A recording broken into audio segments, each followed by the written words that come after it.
Before I became a thought leadership consultant, I was a fundraising and marketing executive at a women's addiction treatment nonprofit.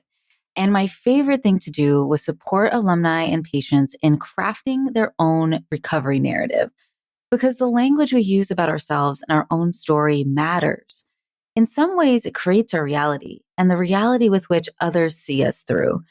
And that's the reason I knew I had to kick off the Campfire Circle podcast with the one and only Quinn Conyers. And as soon as you listen to this replay of our conversation, I think you'll get it too.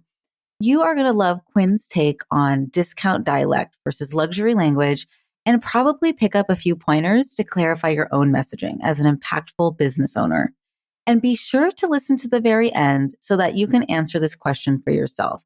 Are you showing up as Steve Urkel or Stefan Urkel? So here's the replay of our conversation, which also happens to be episode number 1. Hey, I'm Tania Bhattacharyya, and you are listening to the Campfire Circle podcast. We are all about breaking down the boardroom table as the ultimate space of leadership, and instead replacing it with a campfire, because that's where we share our stories. That's where we build warm community, and that is where there's always room. I'm building an impactful business in public through thought leadership, and I'm taking you behind the scenes all along the way. So if you want to stand out as you stand up for your mission, you are in the right place. Quinn Conyers transforms average events into epic experiences as an energetic MC, magnetic moderator, and fantastic facilitator for virtual, hybrid, or in-person events. She also trains women in business to turn conversations into cash, which I love. And I just have to say, folks, I first experienced the epicness of Quinn when I tuned in to the Done in a Day conference virtual summit where you, Quinn, were a keynote speaker. And I was actually driving up the California coast for a little getaway. And I realized, I only have 24 hours until these sessions expire. And so I plugged in your session into my Bluetooth as we drove. And immediately, like a couple minutes in, I was like, okay, hold on. I have to pull over. This is the gems I can't hold them all while I'm driving. This is too good. This is magical stuff. And I had to take notes on the side of PCH because you are dropping so many gems. So welcome to the Campfire Circle podcast, Quinn. I'm so excited to talk to you. Thank you so much. I appreciate the invitation. Absolutely. So like I said, you commanded the audience, right? Virtually. You were on a little iPhone screen, at least for me. And I was absolutely captivated. So I can see how you turn conversations into cash because I felt it. But how did you learn how to do this, right? Tell me your story. I don't think it's something that it was intentional, to be honest with you. I think that we're all born with gifts and talents, and it's other people who confirm and affirm us. So I would just show up how I am, and it would be people like you or people who are in the audience. Man, you had such conviction. You had such confidence. I'm like, really? So once I just showed up as myself, I think that other people was like, no, you had such a presence. And then when I realized that, I just stood in it. Like a lot of women that I serve, they shrink or they settle. But I realized that the more I show up and I take up space, the more I am authentic, the more I can do what I do. I give permission for other women to do the same. So once I realized that you could sit or stand at any table with confidence, I began to walk into that. And then I realized very quickly that a lot of other women weren't doing this. So it would say, I was so pumped up. Like the next time I spoke, I would do this. So I just kept doing what I've always been doing. But I think the turning point was the awareness. It's like sometimes you do things or you show up in a certain way and you don't know that it's something special or unique. And it's somebody else who's on the receiving end who tells you that. And now there's awareness, there's a consciousness. And then once you're conscious, now you're more intentional and deliberate. And I know that I am always been told that my energy is high, that I'm a firecracker, that I'm a powerhouse. And I realized on virtual, especially, I have to amplify that because I'm one thing in person, but virtual, it's like a whole, you got to pull a little bit deeper. So if you're like, let's say boring in person, you're probably even more boring on virtual. So I know that it's really hard to keep people's attention. So if my energy is a 10, if I'm on virtual, I take it up to a 15 because I know that it's probably womp womp, another speaker, whatever. So it's like, I got to cut through that noise and really show up so I can grab and keep your attention. So to answer your question, I don't know if it's always been, it is, but I think more recently it's people letting me know. And that's how I'm walking more intentionally into it. Yes, I love that. And I think that's why it's so important to let people know if they really moved you, if they really had something to say that you resonated with. You got to let them know. You got to let them know what lands. That feedback is so important. So one of the things that you talked about during that summit that I loved was discount dialect and luxury language. And I immediately put that into practice. But can you tell the audience a little bit about what that is? Yeah. So what I realize is I work with a lot of women in business. Contrary to what people believe, they think I work with a lot of speakers. I do, but I mostly work with women who have raised their hand. They say, yes, I want to be an entrepreneur. Yes, I want to be a business owner. And a lot of them doesn't know that spokesperson also comes along with that position. So a lot of entrepreneurs, they're getting requests to be on podcasts. They're getting requests to speak, to do workshops and seminars. Like they're getting all these requests to be seen and heard. And many women don't know how to maximize or monetize those opportunities. But furthermore, a lot of women are being frustrated or they're being overlooked for potential opportunities. And it's not because they don't have an awesome and amazing business. It's just that they have not learned how to verbalize their value. They don't know how to articulate their awesomeness. It's like they feel like they have this elevator pitch and that's all they need to be successful. And I'm here to say that it's time for us to retire our elevator pitch because a lot of times, a lot of us women are using weak words to describe what we do. We're using what I call discount dialect, which is words and language that have people overlooking us, people not appreciating our value, words that make what we do sound really mediocre, but it's magnificent. But the way we explain it or articulate it, it doesn't come off that way. So I put those weak words in a category of discount dialect. And I know we're going to talk about one of my favorite words that's a discount dialect word that I feel should be removed from the business dictionary, right? But that is how it came up. And I would talk to women. I'm like, you've been doing this for 30 years, but you just described it as if you started doing it yesterday. Like your words are not matching your experience and your expertise. We need to change that.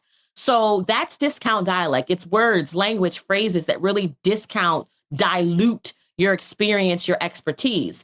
And the flip side of that is replacing that with what I call wealthy words, luxury language, words, language that really take people from interested to investing with you. Words that really make people attracted to you versus repelling you. And a lot of us are repelling customers and clients and we don't even know it. A lot of us are turning customers and clients off when we can be turning them on. And you do that with your words and your language. And I think that we know the importance of language and words, but I feel like we forget when it comes to business. So we begin to use words and language that we hear the industry using, not understanding that those words are really hurting us. So I'm just on a mission to get women to rethink the way that they use words and language to market, promote, and position themselves. And we're being overlooked, not because we're not great. We're being overlooked because the way that we describe what we do really sounds mediocre and it's truly magnificent.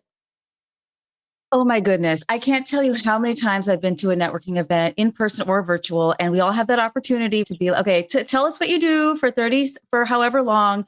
And either they just go, well, the most interesting thing I've noticed is there's many individuals who just go on and on and on, and I still don't know what they do. I still have no idea.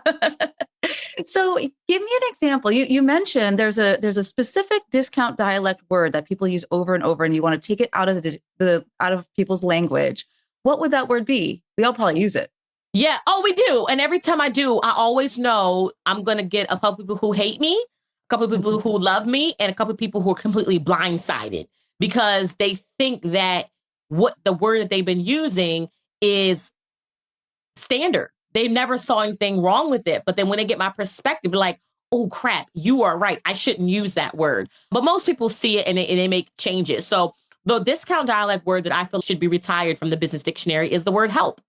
And the reason why I do not like that word for women is because we are already seen as nurturers and as helpful. So when you begin to market and promote your services as the help, that is how you are perceived. It is very different from when a man says he can help you. You know that there is a price tag attached to his intelligence. You know that there is an investment that comes with him helping you. He's not helping you because he's bored.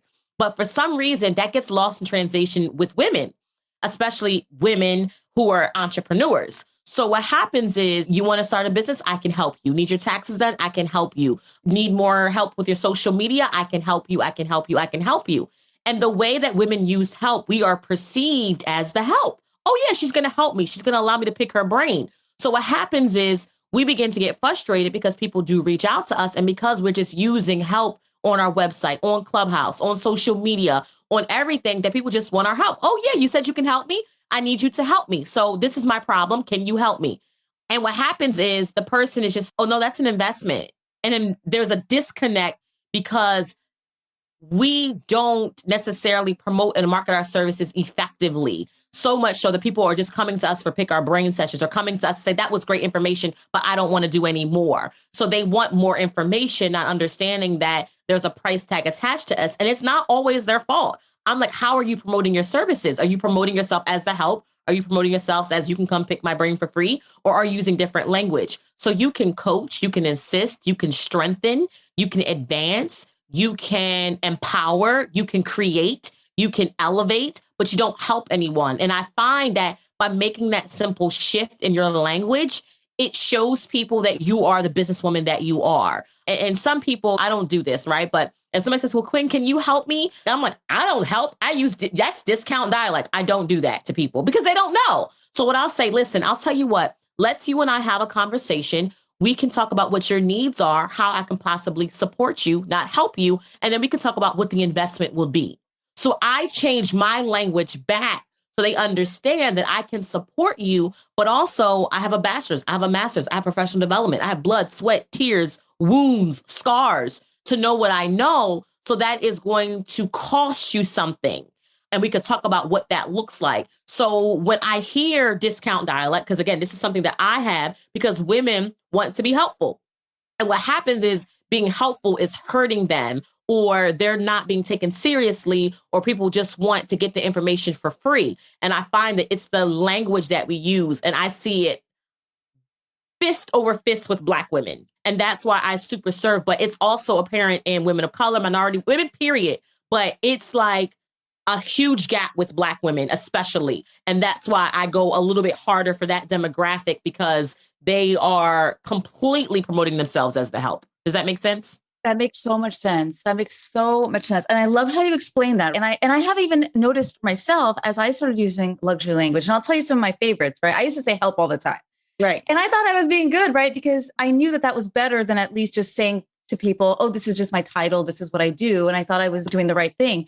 But as soon as you taught me about luxury language, I started, instead of saying I can help you with LinkedIn, saying I can demystify LinkedIn. Instead of saying, that's my favorite word. That's my favorite word. Demystify, dismantle. Instead of saying I can help you with your imposter syndrome, I can dismantle imposter. We can do that together. What's the reaction from people? People are like taken aback, like, what? Like, you can do that? we can do that together? Where do I sign? Where do I sign? It helps bring out like Rihanna energy. Pay me what you owe me, because you're right. I have gone through this journey, this battle, this life to experience what I have gone through. And now I have the roadmap forward for you. I have figured it out. I've gone through the trial and error. So, and now you can have a luxurious VIP experience of, I can hand you the keys. And that costs something. Because it costs you something. Yes. It costs you maybe years of getting it right, wrong to get it right. And that's the part that people don't think about. It's not the 5 hours, 6 hours for the VIP day. You're paying for the 6 years it took me to learn to teach it to you in 6 hours. So yes. And I love your luxury language word. That I love that. And that's how you cut through the noise, because everybody else is saying help. But when you talk about demystifying, people are like, oh, and that's what you want. Now they're interested, and that's what you want. They're not overlooking you. Absolutely. And let's talk a little bit about that in terms of you have rebranded the elevator pitch. People, we're not on elevators anymore. Right. It's too close for comfort. And whenever I'm on an elevator, like I'm not talking to the person next to me. I'm like on my phone. I'm like, and so you are like, no, let's rebrand the elevator pitch. And you have turned it into a verbal business card. Correct. Which I love. That tells a story, right? That tells a story. So tell me about the verbal business card. What is that? Yeah, so the verbal business card, and you just gave me some language about rebranding the elevator pitch. I think that here's what we have to understand as entrepreneurs, that the number one question that you're going to be asked in business is not how many clients do you have? It's not how much money did you make? It's what do you do? That's the number one question. And I feel like if you want to be super successful and earn ridiculous revenue, you got to be able to answer that question. But most of us don't know how to answer the question. They're what I call, what you mentioned earlier, an on and on Olivia. Somebody who just goes on and on and on and on and on. And you're like, wait a minute, I don't understand. I'm over it. I'm checking out. But what happens is most people feel like, oh, I have my elevator pitch. And they think that's enough. Like, I know when people ask me what I do, I give them my elevator pitch. And I'm like, yeah, but you're not hitting the mark. So it's like the elevator pitch, for the most part, like you said, it needs to be retired, right? People are not necessarily meeting people on elevators and CEOs. They're meeting people on social media. They're meeting people in conferences. They're meeting people at networking events. So it is a verbal business card is an elevated and enhanced way of telling people what it is that you do. It is telling people what you do with pride. It's telling people what you do with confidence and clarity and creativity. So people will remember you and not overlook you. And the elements of a verbal business card is very different from the elevator pitch, because it's also results driven and it's value driven. So you're letting people know up front, if you work with me, here's what you can expect in exchange for your yes. Here's what you can expect in exchange for your investment. So you work with me, I can teach you how to turn conversations into cash. I could say I'm a public speaking coach for entrepreneurs, but it's not sexy enough. But you understand, turn conversations into cash. What is the result? Conversations that lead to cash. What is the value? Conversations that lead to cash. So a lot of times people are telling people what they do, but they're not telling people how they can rock the world and blow their mind. And that's where the verbal business card, it's letting people know what they get in exchange for their yes, what they can expect once they decide to work with you. And a lot of people don't tell people that until they swipe their credit card. I believe you need to tell that person up front the value. And most people know what they do, but they don't know how to verbalize what they do. They don't know how to articulate what they do. So part of the verbal business card that I work with clients is not only do we figure out the words to accurately describe what you do, I also give you the confidence to say what it is that you do, because most people are like, I know what I do and it's not coming out quite right. So we know it's great and we settle for what comes out of our mouth, and we don't do any type of work or professional development to hone in on that. So women will literally pay for a coach. They will pay for branding. They'll pay for a website. And then you ask them what they do and they can't answer the question. So that's what the verbal business card. It is a clear, concise, and compelling way to tell people what it is that you do in a way that is creative, clear, and also concise. Yes. And even the fact that it's called a verbal business card, because you're telling a story essentially, because if you're telling about the results that they will have once they say yes with you, you are giving them the vision. You are painting a picture for them. And so essentially you're telling them the story of what will happen if they get to work with you. And stories are generative. That's something that they're going to take as if it's a tangible business card, put it in their pocket and remember. They're going to remember you. You're going to be the only one they remember from that networking event because you were different. You were different. And one of the things that you said that really stuck with me during the summit was that your product or service is someone's ticket to freedom. And I'm going to say that again, because it just, that stuck with me. Like I put that in my pocket and carried that around. So your product or service is someone's ticket to freedom. But like you said, we get in our own way and forget, and we stay small and we stay silent. And that's just what we've been trained to do in a lot of ways. And we undervalue ourselves and stay underappreciated. And so I think it is about confidence. And I don't know, do you have any specific tips other than really being able to come up with our verbal business card and to work with you to get clear on that? How do we come into every interaction? How do we stand at any table or sit at any table we're at and call on our innate confidence? How do we become more confident? Yeah, I think that it's to become intentional about your language. Just like you went from help to demystify. I think that once you're aware, be intentional, clean up your LinkedIn, clean up your Facebook pages, go to your website, remove all the discount dialect, replace it with luxury language, but really go deep on be intentional about your language. Like a lot of people don't know that they need me until they experience me. So it's not, nobody's walking around with a gash that's open. I need assistance immediately. Nobody's doing that. But I think once you have an awareness, once you have an awakening, you have a responsibility to your greatness to show up that way. So it's once you are, because again, I don't go around saying, oh my God, don't say help, you're horrible, because you don't know. So that's why I expose, listen, what you do is so magical. Let's go ahead and describe it differently. Can we say that you demystify? Can we say that you assist? Can we say that you empower? Can we say that you strengthen? Can we say that? And like once you have this, what I call mental makeover, it's your responsibility to show up as the new and improved you that always existed. And I think that many of us really settle for good and great because we don't know that grand is available. So we just settle. So we're like, yeah, I can help you. I can do this. But it's like, once you know, once you're aware, you need to be intentional about the words and the language that you use. So I'm like, yeah, people, and it's all kinds of words. Like people come to me and be like, listen, I heard you talk. How much do you cost? And I'm like, well, I don't cost anything, right? I said, so why don't we do this? Let's have a conversation about where you are and see if a verbal business card will make sense for your business, and we can discuss the investment options. So I'm very mindful of the language, because if I ask you what's the price or what's the cost, you want me to spit out a number where I'm focusing on the value that I can offer you. So does that make sense? Yes. Yes. Language is so generative. And yeah, that's amazing. Okay. So when you said you have a responsibility to your greatness, I kind of like woke up a little bit. And I said, oh my goodness, because we go into business because we see a big vision. We are purpose driven. We want to change the world in a way through our business and through our work. So if you were able to work with every woman out there who needed you, and there's a lot, there's a lot. If you were able to work with all of them, how would the world change? How would life be different? How would Earth be different? Oh, that's such a great question. It will be different because there's something magical about a woman who knows who she is, and she can articulate that to the world without shrinking or settling. So the world will be a better place because there are more women who would walk with their head tall. They would stand out versus trying to settle or sink in. They would be reminded that all their years of experience wasn't in vain, and they would toot their own horn. I think that a lot of times there will be a mental shift that would happen. A lot of times in many cultures, women are supposed to be seen but not heard.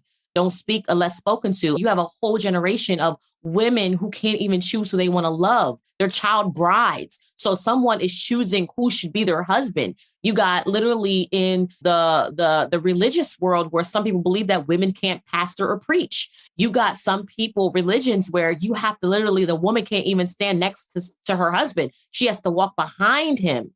So it's almost my message. If women could embrace and adopt the whole mindset of luxury language, the world would be waking up in a different way, and men would have to move over and pay respect to homage. I think that men already know how great we are, but we don't know that. So they're getting away with stuff that they shouldn't because we won't challenge them. Because in our household, we were told never talk back to dad.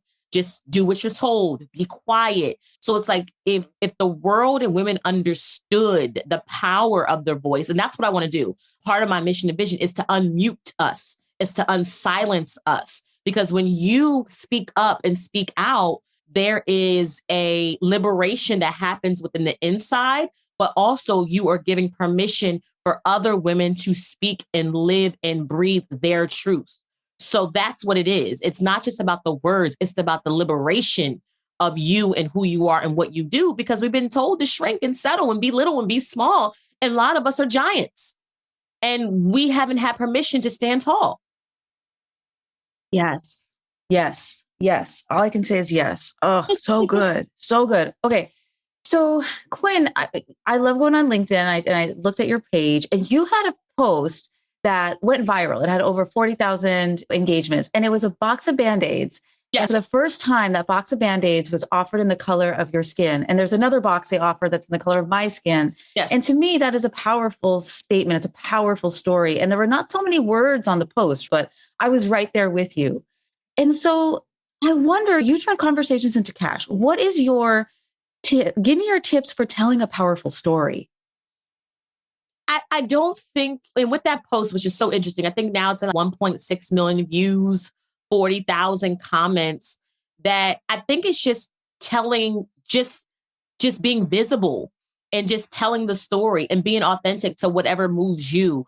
I think that sometimes people get caught up because they want a recipe for success. They want a tip on how to go viral. But I think it's you being authentic, you sharing your truth, you giving your personal insight, and then the universe will respond to that. So I don't know if it's a secret sauce. I just think that I am authentic to Quinn, and I don't hold back. I don't shut down. I show up as who I am, and then the world responds. I think that's what it is. So I think it's being okay with telling your story and telling your truth. I got a lot of praise for that particular post, but I got a lot of backlash. People were going, and I'm like, lady, what is your problem? But I know that part of my assignment is a disruptor. I'm not supposed to be everybody's best friend. I'm supposed to open up your eyes. And what happens is sometimes, your truth could be a hard pill to swallow. And I think that especially if you are a minority living here, people don't like when you rock their world. They don't like to be challenged. So when I do that, I'm like, listen, to you, it might not have been a big deal, but everything, baby dolls, Band-Aids, stockings, pantyhose have been made for the general. So if you find something that you know that somebody made with you, your culture, your ethnicity in mind, it's a breath of fresh air. So I'm going to celebrate that. So if I rub you the wrong way, get off my timeline. But I think that I am okay with that. But what happens though, is bigger than me. When I can show up like that, then there's other people like, it's almost like a movement. Yeah, me too. I want to stand in my greatness. I felt the same way, but I'm thinking what Quinn said. I'm going to say it with respect, with love, but it needs to be said. So I think that storytelling is just what we do. It's how we connect. I don't think it's something that I try. I just do. And then people respond. So I have no tips on how to go viral. All I know is I can say whatever resonates with you, whatever pisses you off or turns you on, talk about those things. That's it. Because anything emotional is what's going to be the best story and get the best reaction. Yes. Yes, yes, yes. Be you, be authentic. And by doing so, you create the space for other people to have their own human experience. I love that. That is the assignment. That is the assignment. Amazing. So I have kind of a fun question for you, Quinn. So when you talk about luxury language, and I don't think we can even necessarily come at it from luxury language unless we understand the experience of luxury and of taking care of ourselves. And so I want to ask you, what is your favorite luxurious experience? Well, I love to travel. That's probably like my favorite luxurious experience. But I'm just, from a business standpoint, I'm a lover of words as well. And you said it, I'm all about an experience, not just an event or a one-time thing. But I feel like I take joy in showing people what it is that they do and how that can be upgraded into a luxurious experience. So it's like most people feel like, well, I'm just a photographer or I'm just a this. And then my unique ability is to say, no, you're not just a photographer. You capture the legacy of families who want to have memorable photos that last a lifetime.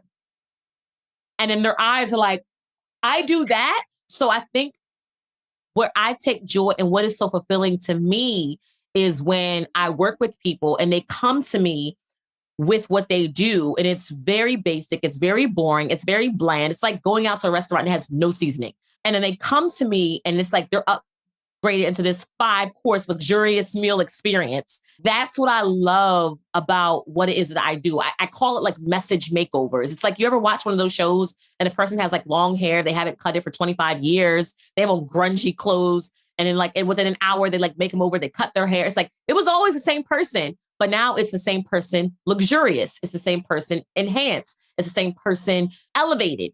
I like to do that with people's speech and communication and what they do. That is how I like to do, if that makes sense. That does make sense. And then you get to hold up the mirror after the makeover and they're like, wow, that's me. That's me. Yeah. And people cry. And I'm like, wow. Because I've been doing this for 30 years. Nobody has ever made me sound that worthy. And I'm like, wow. Nobody has ever told me that I did it the way you just explained it. That is what I do. So it's an emotional liberation for people too. You got people going around saying, oh yeah, I'm just a secretary. I'm just an administrative assistant. And I'm like, no, you create systems and processes for individuals with big vision who struggle with details. And they're like, oh, yes, that's what I do. But I didn't have the words to say it. So I love your analogy. There's this mirror and I'm just turning it around. This has always been you, but you didn't know how to articulate it. So let me serve you and let's articulate this. Let's make what you do luxurious. So one of the things that I always talk about, because I'm an 80s baby. I don't know when you were born, but I'm an 80s baby. And there's a lot of shows. I love like Fresh Prince. I love Family Matters. It's one of my favorite shows as well. And I'm a huge analogy person. Like when I speak, I want you to hear me, but I want you to see me. I want you to have a full-fledged, I'm an experience, right? So I realized that for those of you who have never watched Family Matters, Google it. There's a character that's like basically dominates the show. His name is Steve Urkel. Steve Urkel is the nerdy neighbor next door who has this huge crush on one of the Winslow daughters, which is Laura Winslow. And literally, he's just nerdy. He's annoying. Nobody really pays attention to him, but he's super smart, gifted, has a good heart, just clumsy, right? He ends up creating like this formula, which turns him into another person. It's who he's always been, just enhanced. So that's how I explain and articulate what it is that I do. So it's almost like it's always been you. It's just you defined. It's just you redefined. It's just you even bigger and better. And there's nothing wrong with Steve Urkel, but people are overlooking it. He's nerdy. I don't want him. But as soon as he took this formula and he transformed into Stefan Urkel, he was turning heads. He was getting people's attention. So it's like, it's you already, but let's how to figure out how to doctor you up, how to make you enhance so people don't overlook you, but they can't help but pay attention to you. So I always give that analogy because we all know Steve Urkel, but we also know Stefan Urkel. And if you ask people about Steve Urkel, they're going to explain him differently than how they would explain Stefan Urkel, even though it's the same person. It's just how he is showing up in the world is different. So people respond to him different. That is my favorite analogy of all time. I'm definitely an 80s baby. It was TGIF every Friday. Yes. Love it, love it, love it. And yes, you have to find your inner Stefan Urkel. He's in there. He's waiting to show up. Get him out of there. Get him out of there. Yes. I'm so obsessed with you, Quinn. I can't. So I love it. I love it. Okay. How can the good people listening in find you? How can they work with you? How can they stay in touch with you? Yeah, so definitely I'm on LinkedIn. That's the best way I tell people find me on LinkedIn because that's where the serious entrepreneurs and business owners play. So definitely find me on LinkedIn. So just stay connected with me. Connect with me on QuinnConyers.com. Connect with me on LinkedIn. That way I can let you know what I have going on. And if you want to connect with me and you're interested in learning how I can turn your elevator pitch into a verbal business card, just shoot me a message. Tell me that you found me on this podcast and we could talk about what it would look like if we were to work together. So Quinn Conyers, literally find me first name, last name across all social media platforms. That is where I am. Amazing. Amazing. Quinn, thank you so much. You are just an amazing bright light. I can't wait to continue watching you soar and do what you do. And yeah, thank you so much. No, my pleasure. Thank you for having me. Okay, so you've heard from us. Now I want to hear from you. Leaving a review helps us so much in growing our reach and supporting more folks with this podcast. And even better, I would love for you to send me a note on LinkedIn with your takeaways from this episode. I cherish and respond to every message, so I can't wait to hear from you. And if you want to go even deeper, check out the show notes to take your next step.